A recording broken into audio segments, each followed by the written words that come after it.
Talk means all times outreach and training charge.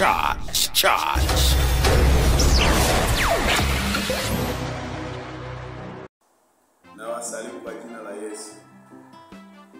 Nimependeza Mungu tena leo nikuletea habari za ukombozi, habari njema. Muombe Mungu. Baba, katika jina la Yesu, asante kwa sababu umenituma na kuomba wote watakao kuwa wamehusika na wamekusudiwa Bwana, Bwana mwenye nguvu, Baba nikusikia. Amen. Mungu ana jambo anataka kulifanya katika nchi ya Tanzania, lililo la baraka, lililo zuri, lililo kubwa, la thamani. Shida ambazo tunaziona kisiasa, tunaziona kidini, zisikuvunje moyo mtu wa Mungu. Tena naweza nikachukua muda wa kipekee kabisa kushukuru kwa ajili ya Askofu Gwajima kwa hekima kubwa alionayo. Hii vita ambayo tunaiona kwamba uhuru wa kuabudu unakosekana, bado niwaambieni ya kwamba ni jambo ambalo linatafuta njia ili damu imwagike Tanzania. Ni shetani yuko anatafuta njia ili vita itokee Tanzania. Mambo ya kisiasa, mambo ya kidini, utekaji wa watu unaoona, watu wanapotezwa, watu wanatekwa, ni kwa sababu kuna njia inatafutwa. Ni kwa namna gani damu itamwagika Tanzania? Ni kwa namna gani vita itatokea Tanzania? Na hapa ninasema kama mtumishi wa Mungu kwamba sisi tulio watu wa rohoni hatuoni chai na maharage. Hatuoni mishahara. Sisi tulio watu wa rohoni huwa tunaona ya rohoni. Kuna watu ambao macho yako yameishia kuona mshahara anaopewa mwisho wa mwezi. Ndio mwisho wa macho yake yanapoona. Akiona mshahara unaingia anajua basi nimeona mshahara. Sisi ni watu ambao ni watu wa Mungu, tunaona mambo yaliyoko katika ulimwengu wa roho. Hatuoni kama unavyoona. Wafuasi wa Askofu Gwajima, msiwe na chuki dhidi ya Samia, msiwe na chuki dhidi ya msajili wa jumuiya, msiwe na chuki dhidi ya waziri wa mambo ya ndani, wala msiwe na chuki dhidi ya mtu yeyote aliyepo kwenye mamlaka, kwa kudhani kwamba yeye ndio sababu ya kanisa kufungwa. Hili kanisa halifungwi kwa sababu za kisiasa, bali ni sababu za kiroho ambazo zinatafuta kanisa lipoe, linyonywe nguvu za kimungu, kanisa lipoteze dira. Na anayetafutwa haswa hapa sio kanisa, anayetafutwa hapa ni Askofu Gwajima, ili watu waache kumuombea, watu waache kumtegemeza kwa maombi, watu waelekee kusema kanisa lifunguliwe, kama mnamtaka Gwajima mchukueni, sisi tunataka tu kuabudu. Elewa kwamba kanisa haliwezi kufungwa, wala kanisa halijafungwa, bali kinachotafutwa hapa ni vita ya Askofu Gwajima. Kwa jambo ambalo wewe unatakiwa kulifanya, wewe unayesema ni mfuasi wa mahubiri ya Askofu Gwajima, kwamba ni mtumishi wa Mungu kwa ajili yako, mbebe kwa maombi. Chukua muda mwingi kumuombea Askofu Gwajima kuliko muda unaochukua kupigania upate nafasi ya kuabudu humo ndani ya hilo jengo. Tafuta muda mwingi sana wa kumwombea Askofu Gwajima kuliko muda ambao unaotumia kupiga kelele upate uhuru wa kuabudu. Kwa sababu vita hii mpaka kanisa kufungwa sio vita ya kanisa tu. Sio vita kwamba msiabudu humo ndani. Sio vita kwamba muabudie nyumbani. Ni vita kwamba mchafuke mioyo, maombi yenu yasisikilizwe mbele za Mungu. 2, ni vita kwamba mpiganie uhuru wa kuabudu, msahau kumwombea Askofu Gwajima. Haya mambo mawili ndio yanayotafuta inatafutwa. Kwa hiyo wewe ambaye ni mfuasi wa Askofu Gwajima, ni muumini wa Askofu Gwajima, ni mtumishi wa Mungu huko mahali hapo, ni mshirika huko mahali hapo, hakikisha kila siku unamwombea askofu, kwa sababu ndiye mwenye vita hii. Vita hii inamlenga yeye, na vita hii ni kubwa kwake yeye. Nataka nikwambie, kama hii vita ingeisha kwa Askofu Gwajima, hata kanisa ungeliona limefunguliwa. Kwa vita hii sio ya kanisa tu, hii ni vita ya Askofu Gwajima, ili kwamba watu wanaomwombea waache kumwombea, nguvu ipungue, waweze kumtia nguvuni katika ulimwengu wa roho. Mambo ya Nyakati wa Pili sura ya 7 mstari ule wa 14. Naona jinsi Biblia inasema, ikiwa watu wangu walioitwa kwa jina langu watajinyenyekesha na kuomba na kunitafuta uso na kuziacha njia zao mbaya, basi nitasikia toka mbinguni na kuwasamehe dhambi yao na kuiponya nchi yao. Kwa jambo hili ambalo linaendelea, si kwamba ni dhambi ambayo imefanywa na kanisa la Ufufuo na Uzima. Kanisa la Ufufuo na Uzima si kwamba limeachwa na Mungu, si kwamba watumishi wa Mungu wameachwa na Mungu. Hii ni vita ambayo ni ya kipepo, ni vita ya ufalme wa giza. Si kwamba Mungu amewaacha, bali ni shetani ameinuka. Kwa kama tunaamua kumwombea Askofu Gwajima, tuhakikishe tunamuombea kweli, kuliko kupiga kelele za kutaka uhuru wa kuabudu. Hata tungefunguliwa mahali hapo, tukaingia kwa wingi wetu kuomba, tutambue kwamba vita inalenga Askofu Gwajima akose nguvu ya kuendelea na kile ambacho amekianzisha. Atakosaje nguvu? Wanaombeba, wanaomuombea, wanaosimama naye wataharuki, mawazo yatawanyike. Badala ya kumuombea askofu apate nguvu mpya, waanze kujiombea wao wapate uhuru wa kuabudu, waanze kuomba kwamba wapate eneo la kuabudu, wapoteze ile dira ya kuomba kwa ajili ya askofu wao. Kwa hiyo naomba nitoe wito kwamba sisi tunaona katika ulimwengu wa roho, ni kweli majini yapo, mapepo yapo, yamejipanga kuhakikisha Tanzania inakuwa ni nchi isiyo ya amani, yamejipanga kuhakikisha Tanzania vita inatokea. Lakini nataka nikutie moyo kama mtu wa Mungu, Tanzania hakutakuwa na vita.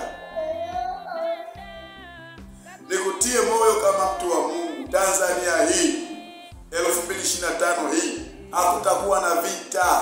Mimi ni mmoja wa watu wa Mungu ambaye nimesimama na kujinyenyekesha na ninaiombea nchi yangu na kataa vita katika nchi hii ya Tanzania. Kwa kama kuna watu ambao mnadhani kwamba kupitia vuguvugu hili la kisiasa patatokea vita Tanzania, sahau. Kama kuna watu mmevunjika moyo kwamba kupitia vuguvugu hili la Askofu Gwajima kufungiwa kanisa kutatokea vita Dar es Salaam, sahau. Tanzania itakuwa ya amani, kwa sababu hata majini yenyewe yanayotumwa kuhakikisha kwamba yanafanya umwagikaji wa damu, na nataka niwaambie hayana nguvu. Kanisa limeonekana na nguvu kuliko majini yanayotumwa kuchafua Tanzania. Kanisa limeonekana na nguvu kuliko majini yanayotumwa kuchafua Tanzania. Kwa nikutie moyo, hii vita ipo katika ulimwengu wa roho. Acha kuchukia wenye mamlaka, acha kuweka uchungu moyoni mwako, acha kuingiza chuki moyoni mwako, wala usimchukie yeyote aliye kwenye mamlaka kwa kudhani ni yeye anayefunga kanisa, kwa kudhani ni yeye sijui anataka kumuua Tundu Lissu, kwa kudhani ni yeye kwamba anataka. Nataka nikwambie kwamba vita inayoendelea ni kwamba tupitie njia gani Tanzania damu imwagike, tupitie njia gani Tanzania vita itokee, watu wafe kwa wingi sana. Kwa hiyo njia zinatafutwa, lakini kwa sababu kanisa lina nguvu, kanisa linaomba, kanisa liko macho, kwa hiyo njia zile zinakuwa hazina mashiko, hawana pa kupita ili kufanikisha kusudi la umwagikaji damu. Na hapa naongea mambo ya ulimwengu wa roho. Vita haipo Tanzania, kwa sababu hata majini ambayo yanataka kushughulikia jambo hili hayana nguvu yoyote kwa sababu ya maombi ya kanisa. Kwa hiyo kanisa lina nguvu Tanzania, na ndio maana kila mlango unaotafuta kufunguliwa ili vita itokee, ili damu imwagike, mlango huu hauna mashiko. Kwa nini? Kwa sababu kanisa lina nguvu na linaomba. Kwa hiyo wote ambao unasema kwamba mimi ni mpenzi mwema wa Askofu Gwajima, au ndugu yangu ametekwa kwa namna moja au nyingine. Juzi nimewaambieni hata ndugu yangu mimi, kaka yangu mimi ametekwa. Lakini kamwe siwezi kulichukia jeshi la polisi, kamwe siwezi kumchukia rais wa nchi, kwa sababu ninaelewa kabisa kwamba vita yetu si juu ya damu na nyama. Si kwamba tuache kufuatilia sheria za kufanya kanisa lifunguliwe. Si kwamba tuache kusema kwamba utekaji hapana. Tuseme, lakini tusiingize chuki dhidi ya wenye mamlaka. Tutapigwa, tutashindwa. Tutakapoanza kuingiza chuki mioyoni mwetu, tutashindwa. Kitakachotokea, tutapigwa, kwa sababu nguvu ya maombi inaenda na utakatifu. Nguvu ya maombi inaenda na moyo safi.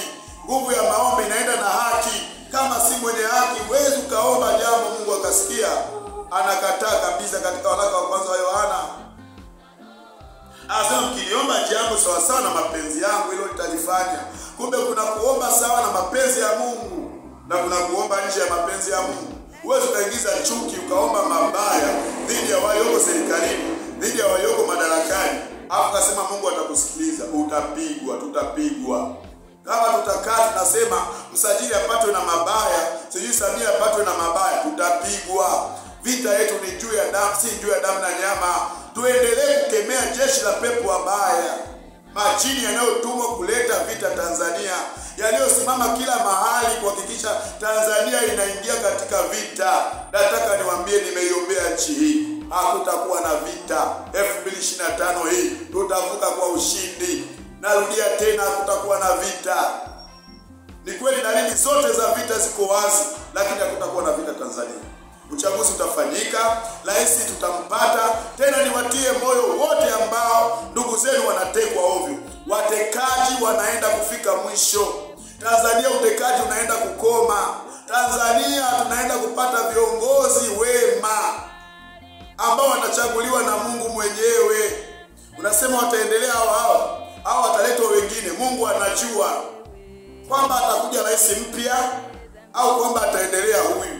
Lakini ninachojua mimi ni kutie moyo, tunaenda kupata viongozi ambao wanachaguliwa na Mungu mwenyewe. Tunaenda kupata viongozi ambao watatenda haki. Tunaenda kupata viongozi ambao wataponya Tanzania, wazalendo. Kwamba ni hawa basi ni hawa, kwamba ni wapya basi ni wapya. Lakini tambua neno moja, usikate tamaa ukaichukia Tanzania. Tanzania ni nchi ya amani kuanzia leo mpaka milele. Wala usidhani Tanzania ni sehemu mbovu, ni sehemu mbaya. Hakuna mtu anaweza kuifanya Tanzania ikawa ni nchi mbaya. Mungu peke yake ndio mwenye maamuzi ya kuifanya Tanzania iwe mbaya, pale pakapoziacha njia zake. Kwa hiyo haiwezekani watu wachache waache njia za Mungu, Tanzania ingie katika shida, wakati tuko watu wa Mungu tunaolia usiku na mchana. Muombea Askofu Gwajima, acha kupiga kelele za kanisa kanisa kanisa kanisa kanisa kanisa. Muombea Askofu Gwajima. Tunapotezwa, tunapigwa changala macho. Ili maombi tuache kumwombea mtu ambaye tunapaswa kumwombea. Tuombee mambo ambayo hayana hata tija. Kanisa kufunguliwa ni lazima. Tumuombee Askofu Gwajima. Muombee sana kwa bidii. Mungu amtie nguvu, Mungu ampe ujasiri, Mungu amsimamishe.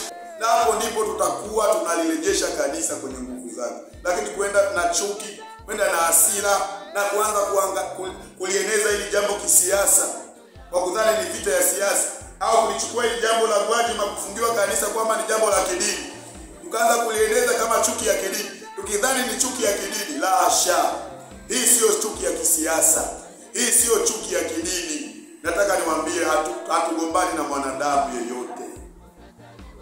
Tuendelee kupendana wa Tanzania, tuendelee kushikamana wa Tanzania, huku tukijua jambo hili kwamba Mungu anaenda kuachilia amani Tanzania.